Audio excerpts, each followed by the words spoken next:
squash vine borer. I come out here the other day and I think maybe it was just the heat, but I had one of my not Hubbard, I like Hubbard squash, one of my butternut squash plants. Here I'm showing you my row.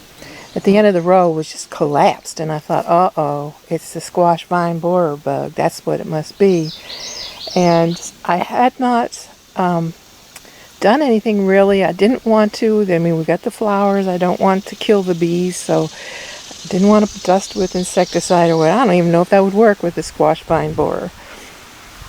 Well, on internet, on YouTube, I think it's Alabama Gardener, showed a video on how he combats squash vine borer, and that is by wrapping the base of the stem of the plant that goes to the ground in aluminum foil, and this keeps the borer from laying her eggs in the stem. And that's what causes the plants to die, is the when she lays those eggs in the stem and then the little baby bugs larvae come out, it breaks the stem of the plant, separates the plant from the stem that's nourishing it in the earth, and it kills the plant. So putting aluminum foil then prevents that from happening. So I got out my aluminum foil, and I don't know if you can see or not, but I've done that. I saw another video where they recommended putting out yellow bowls, plastic bowls, and filled with soapy water. And so I've done that also. And it is catching bugs, but now I'm a little worried about this because I don't want to catch the bees, like I said. But it seems to be working. And I've come out here, and the plant that I was so worried about at the end of the row that looked collapsed has now completely recovered. So couldn't then be the squash vine borer. It must be just the drought, I'm guessing. Anyway, I'm showing you this. You can see that I've already got some little, I don't know if you can see that or not, little bottle-shaped squashes forming. And so it won't be too much longer, and I'll have some butternut squash, I hope, if I can keep everything at bay. Now I'm showing you my dent corn patch, and you may recollect that I had decided to put buckwheat scattered in the row. Makes for messy rows, as I'm very untidy.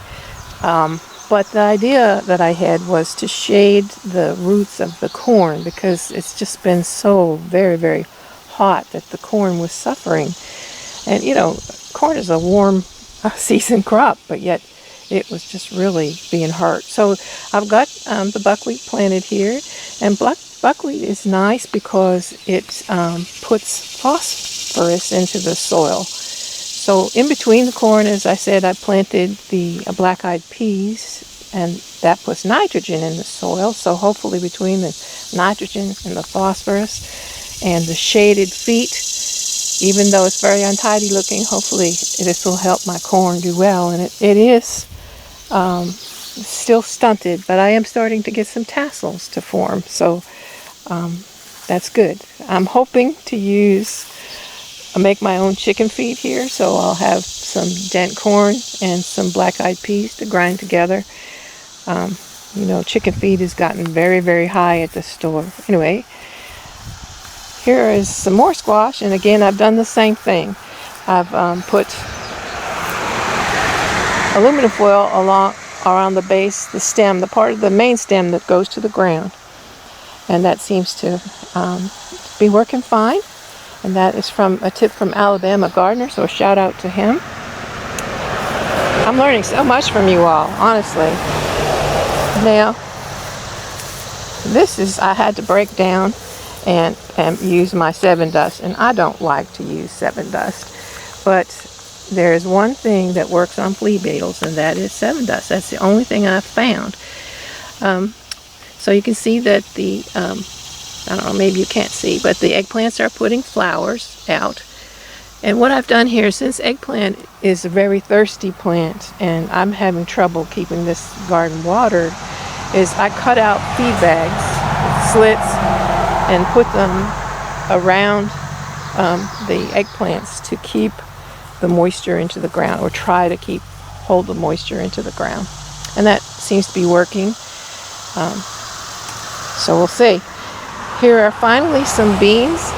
These are Cherokee wax beans, which I really like a lot. None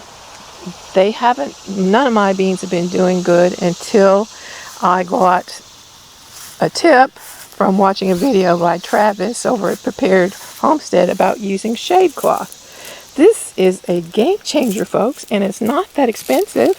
You can get it at Walmart. Right now it's fallen down. I need to get some zip ties and do a better job of putting it over the plants. But these bean plants, these are the purple beans here, and here are some other beans, black Valentine beans. These were just like wilted. They were on the ground, not putting any fruit out at all. Be some flowers. All the leaves are turning yellow. I put this over, and boy, that in a rainstorm has brought me back to life. So this is well worth it. I'm going to just have to get some zip ties to keep it up. But even falling down on the plants, it's really made a big difference. I have some sweet potatoes here, and they don't take a lot of fuss. Just keep them weeded out. They don't mind the heat, and they're really, really not fussy. From watching Appalachia's Homestead Patera, she had these tomato towers. And since I had some tomato plants given to me and didn't have anything to support them, I went and ordered me some of these tomato towers. And I have to say, these are really nice. So thank you, Patera. You may have not realized that you've made such a difference, but just seeing your tomato towers has inspired me to get some of my own. Now I'll put that on my Christmas list and for my children to buy me some more, because I really like them. The tomatoes are coming on. They're doing good.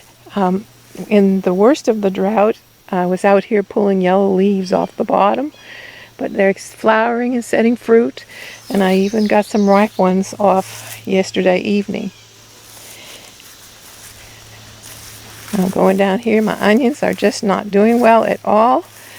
They're just kind of lackluster. The cabbages I planted burned up, so I replanted them and put them under this net here. I don't know if that'll make a difference or not. Here are some pumpkins down here. So that's one side of my garden. I don't know if you all can see this, but this is the first of my Blue Lakes beans finally coming in my pole beans. And I love pole beans so much because once they get going, they just keep on going. They're long producers. They'll go right up into the frost. Versus bush beans, they come on all at once and you can them and then they just kind of kaput. So I like both. I like to plant both.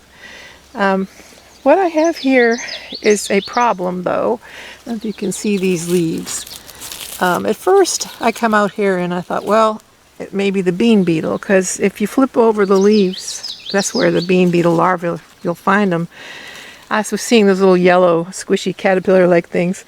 And so all you do with those is when you find them is you just squeeze the leaf and squish the larva, and that takes care of that. But then I come out here and I see a bunch of Japanese beetles.